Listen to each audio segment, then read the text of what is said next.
Well, first off, I'd really like to thank you again for hopping on the show and taking your time out of your Sunday evening to be a part of the podcast.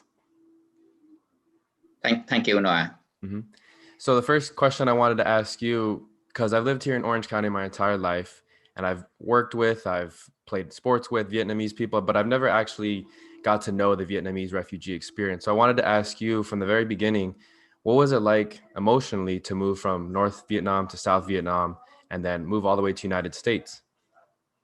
Sure. Let me give a little bit of the background. Vietnam is a small country about the size of California, and we are next to a huge country, China. So uh, throughout about 4,000 history, there's a lot of oppression, and so we learn to try to survive. And in the 18th or 19th century, we was, dominated by the French, and we are one of the French colony. And of course, the Vietnamese don't like that. They try to get back the independence. And throughout 100 years, we finally succeed. And right after the World War II, the country was finally become independent. But unfortunately, we are divided into half. The North is communist Vietnamese, and the South is the free Vietnam. And then in 1963, the war happened. The U.S. Government got involved. So with the U.S. government back the South Vietnam, and the Russia and China back the North Vietnam. Now, when the country was divided in half, my grandfathers told my parents, "You have to flee. You have to go to Vietnam because staying with the communists, we do not know whether we will be killed or not."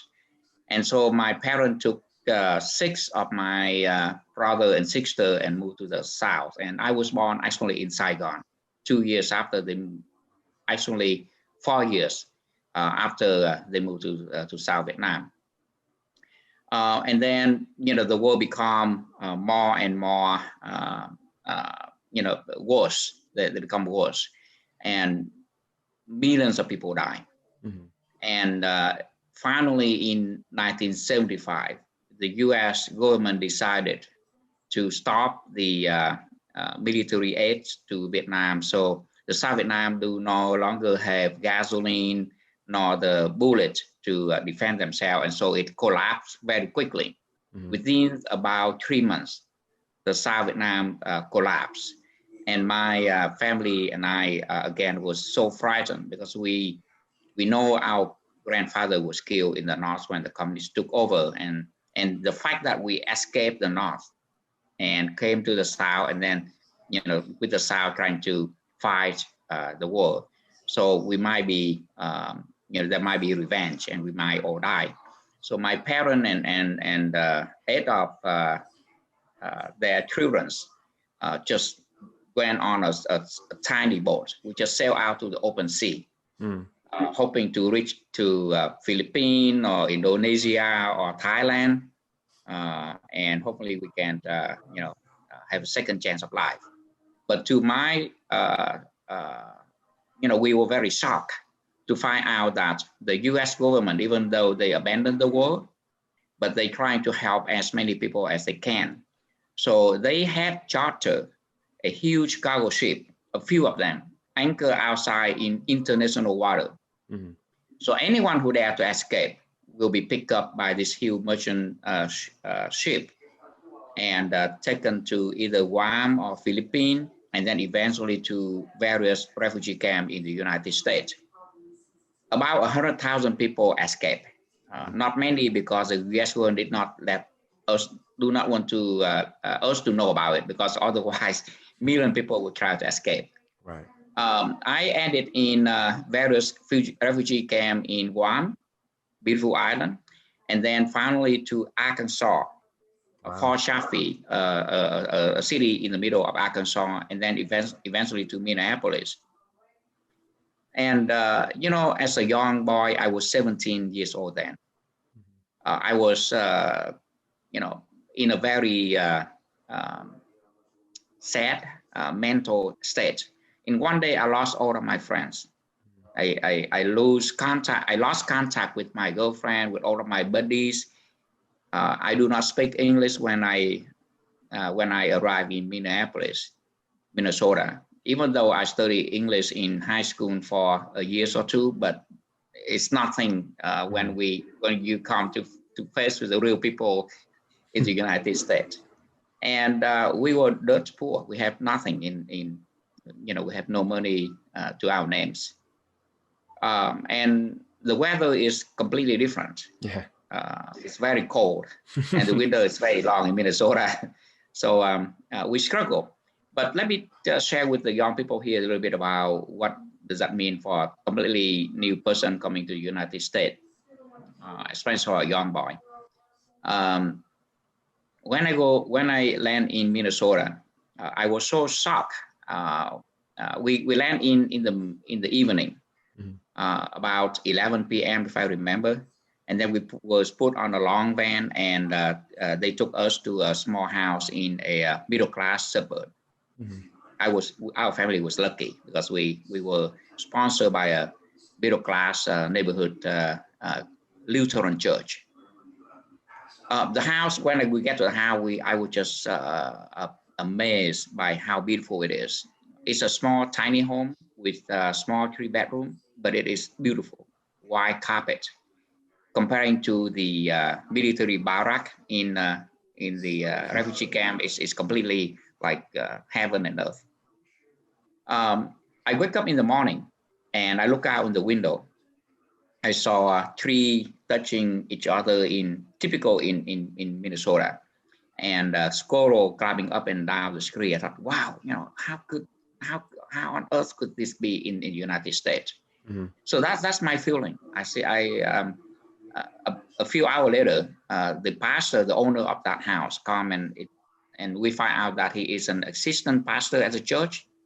He moved out to a tiny, small apartment and yield his home to our family of 10 people. And that's another shocking story that I learned, because I imagine myself in his shoe. I would never do it. I might give a few $100, to help out this, but to give my beautiful home for a totally strange family coming from the world far away, I was probably worried that they will wreck and damage my house. So that kind of story taught me the lesson of giving back, caring for the people. But of course, I don't have time. So I was busy studying and working part-time to try to, make ends meet. And I was taught about the American dream, that, in USA, if you believe and try hard, even if you fail, one day you might be successful. And that's what kept me going. So that's about how my life started in Minnesota. That's wonderful to hear too, especially reading up on how you triple majored when you went to college. What was the decision in doing that and picking so many different majors? I was a young man, and most Vietnamese or young Asian people, they are influenced by their parents and their brothers. I do not like electrical engineering. I do not like electronics. But my parents pushed me, Phat, you need to be an engineer. Because that would be easy to find a job, and just follow your brother, study engineering. You have good life. So I study electrical engineering, but I didn't do well. But one subject in electrical engineering that I really excel, that is electromagnetics. Somehow I put in 10% of my effort and I get 100% results. While in electronic, I put in 80% of my effort and I got like 30%. I was struggle. So I asked my parent to let me switch to physics because it seemed to match me. But my parents said, no, Phat, no physics. Physics doesn't make money, and besides, you have to learn to have a PhD, which takes so long. Study engineering, so they refused to let me switch, and being obedient, so I cannot switch. So I decided to double major. And when I studied quantum physics, the professor tell me that You have to do contour integral, which is a very complex mathematical subject. I said, but I didn't study that yet. I said, well, most physicists learn that on their own. You have to do that. So I said, what the heck? I'm going to triple major in mathematics. That's how it is. In 1984, one quarter from graduate, I came to visit my friend in Garden Grove. That is the Christmas of 1984. And I saw an ad on the LA Times for jobs in Fortran programming, scientific programming language. I applied and they said, Phat, you got the job, but with only one condition, you have to come back and start working on January 2nd. I said, I would not be graduate from there. They said, what the heck? We need good people. We don't care about graduate or not. If you want a job, do it. If you want your degree, then don't take the job. So I decided to get out of school and start my career in computer science. Nothing to do with the triple major that I major in. Wow. So you mentioned too that you grew up in Minnesota, the long winters. How was it as far as experiencing the different weather and cultural change here in Garden Grove in Orange County? Well, Minnesota is very nice. Life is very laid back. Neighbors know each other and talk to each other. And the changing season really give you a lot of, excitement and things like that. However, the thing that I don't like about Minnesota is the winter is so long. You can imagine that by March, you see the weather forecast. In California, it's about 50, 60 degrees. In March in Minnesota, it is about 10 degrees, very cold. Wow. and so the winter is so long that is, I think that's what bothers us. Had it been shorter, it would be easier for us. In Garden Grove, during the winter, you can do a lot of things. You can still do sports. You can still fix your car outside on your garage. On your driveway. In Minnesota, forget it. so in California, it's much easier.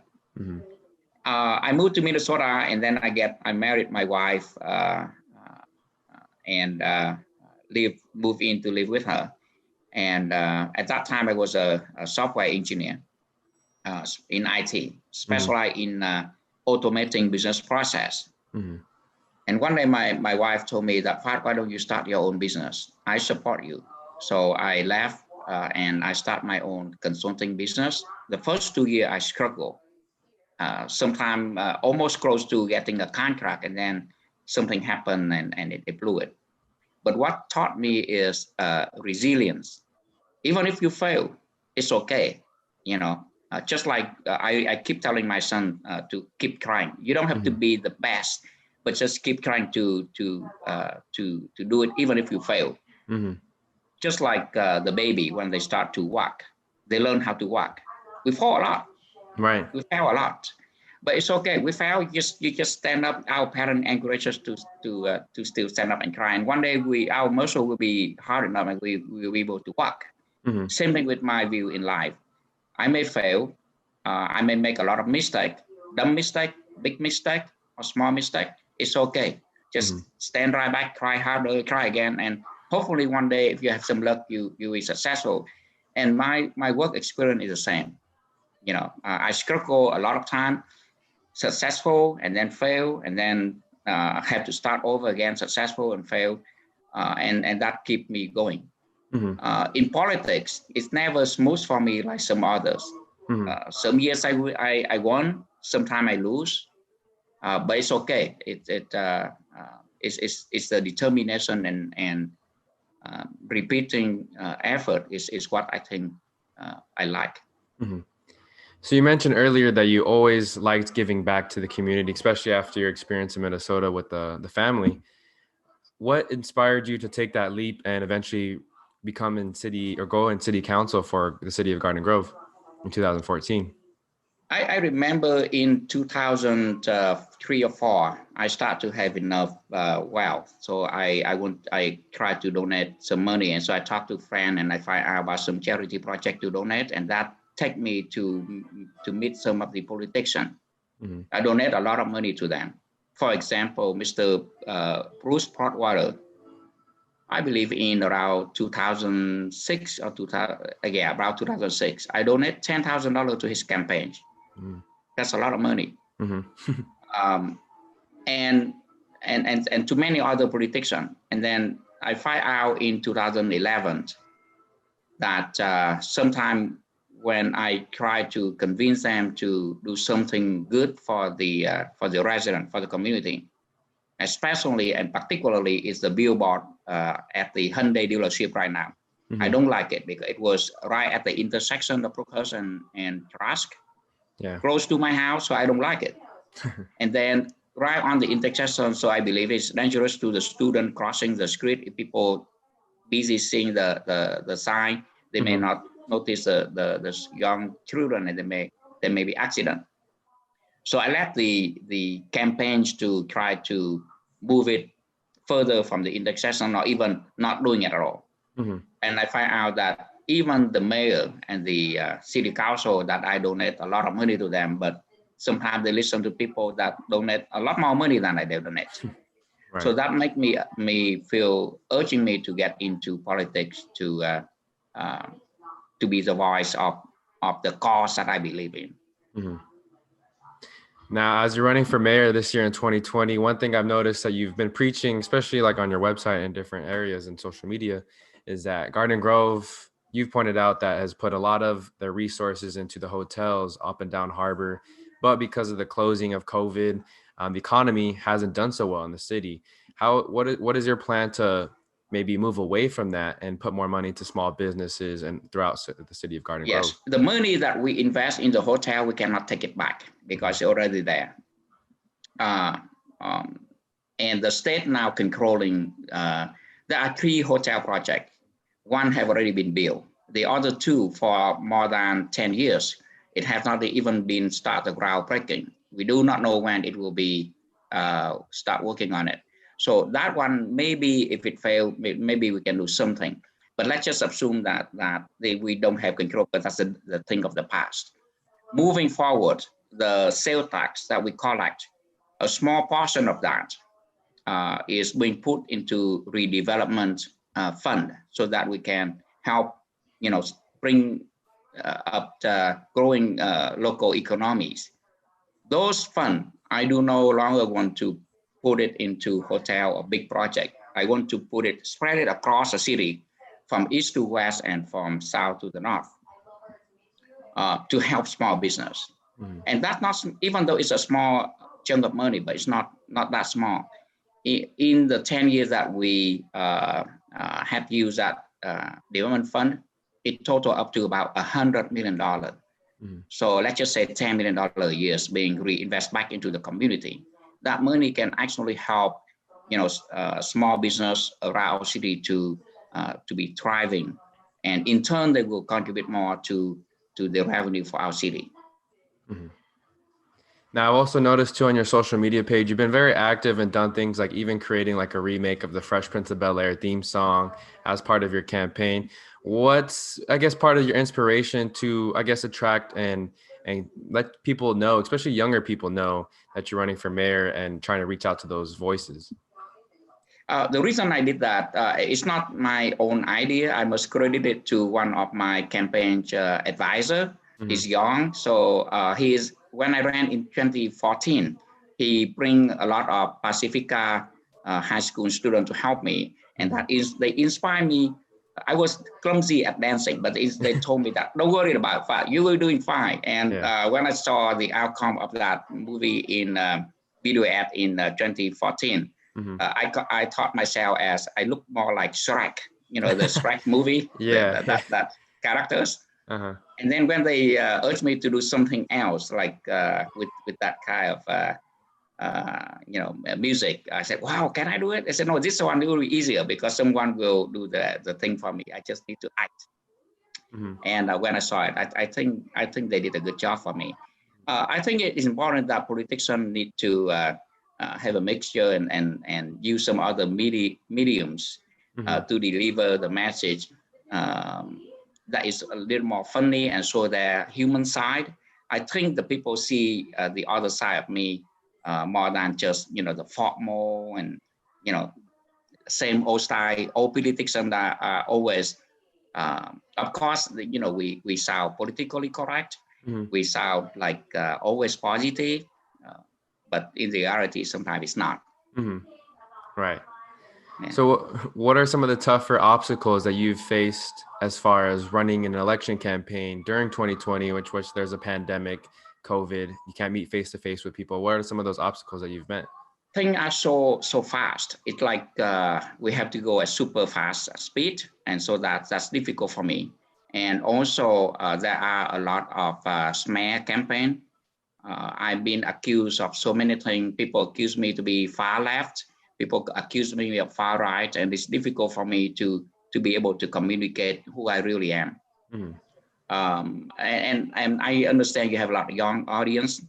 I am, in terms of finance, I'm very fiscal conservative. No Mm-hmm. question about it. In terms of law and order, I'm conservative. In terms of immigration, I'm more liberal. Mm-hmm. And so I'm over the map. I don't like being labeled as either Republican or Democrat, Mm-hmm. especially during this time. You see, our country is terrible. Yeah. We're so much get stuck into Republican and Democrat and fighting with each other. The people who like Trump is yelling and insulting the people that like Joe Biden. I Mm-hmm. think that's not a civil way. I hope one day we get back to the old days, and we respect each other's opinion, and whoever win will have to work with each other. Mm-hmm. Yeah, I don't know if it's maybe because I'm, an adult now and I've been able to vote the past 3 elections and I've been able to see this stuff more. But I do remember as a kid, it did feel like you could be in the middle or you could be split, right? You could be conservative on a few things and liberal on other things. But now it feels like if you're this, you believe all that and you hate the other person. It seems like it's dividing our nation. And especially like on a local level too, within Orange County, you'll see a big difference between like the Santa Ana, Garden Groves, and Anaheims versus the Huntington Beaches, the, Mission Viejos and those kind of cities too. There's a big divide between those cities and their politics. Yes, you're right. I have a lot of friends who are Republican and a lot of very close friends who are Democrat. Mm-hmm. If they don't let me to be in the middle. In fact, one of my friends just called me and said, Phat, listen to this. I have two grown kids. Mm-hmm. One, my son is pro-Trump and my daughter is pro-Biden. Mm-hmm. And they keep arguing each other and trying to debate. And we no longer have peace at our family dinners. Mm-hmm. Very unfortunately. Yeah, that is pretty unfortunate. Well, as we Yeah. wrap things up, I did want to ask, what are some other goals that you have for the city in Garden Grove if you were to be elected mayor this November? I would like to, our city is growing. There's a lot more population. The population will grow tremendously. I think what most important to me now is to maintain the quality of life, making sure that people have, when they're getting home, they have a place to park their car along the street or in their home. Secondly, if we ever need ambulance services, they will arrive within 5 minutes or less. That is at most important. And then also to make sure that we maintain, public safety for everyone. And if we invest in small business, then hopefully we will be able to get over the COVID soon, and then life will be back to normal. Okay. I did want to end with 3 quick hitter questions that kind of show you a little bit more of your personality. If you could have any toppings on a pizza, what would it be? Multi favors. Okay. Yeah. Okay. I don't like one thing. All right. So multiple things. All right. Combo pizza. Yeah. If you could talk to any person, dead or alive, in history, who would you like to speak with? I would like to speak to Ronald Reagan. He's my idol. Okay. I would like to talk to Mrs. Doe, the wife of former Senator Bob Doe. She's a very graceful person. And I would like to talk to Mr. Obama. Oh, Mr. Obama. Okay, right on. Yeah. All right. He started the revolution, right? So So I would like to find out, how he view things and how take it. It must be very difficult for him, and it's his courage. He's trying to change things. Follow his vision is what I would like to understand. Of course. And then last question, if you could give any advice to your younger self, what would it be? Never give up, no matter how much thing throw at, how much life throw at you. Never give up. Even if you are most desperate, don't give up. Because if you believe in yourself and you keep working on it, God can never let you down all the time. Sometimes He will help you, and then you'll be successful. Awesome. Well, really appreciate your time again. Before you go, if you don't mind sharing where the people could find more information about you or any social medias that you'd like to plug. Sure. My cell phone is public for the last many years. So my cell phone number is the best way to reach me, 714-713-4079, 714-713-4079. And if I do not answer the phone, don't leave a message. Text me, send me a text message. That way I get it. And the worst thing try to get to me is sending me a text message via Facebook Messenger. Because I don't usually so people get mad at me because they text me on Facebook Messenger and say, how come you don't reply? I say, wow, I'm sorry, I have so many now, I can no longer keep up with that. Awesome. Well, thank you very much again for being on the show. Best of luck this upcoming November and the rest of the year with your upcoming plans and any goals that you may have. And don't forget my Facebook is phatbui.com and my email is phat@phatbui.com as well. Okay, awesome. All right. Well, thank you very much, Phat, and have a wonderful night and have a wonderful rest of your year. Thank you, Noah. It's such a great pleasure. You are a very pleasant host to be with, and I sincerely appreciate your opportunity to be on the show.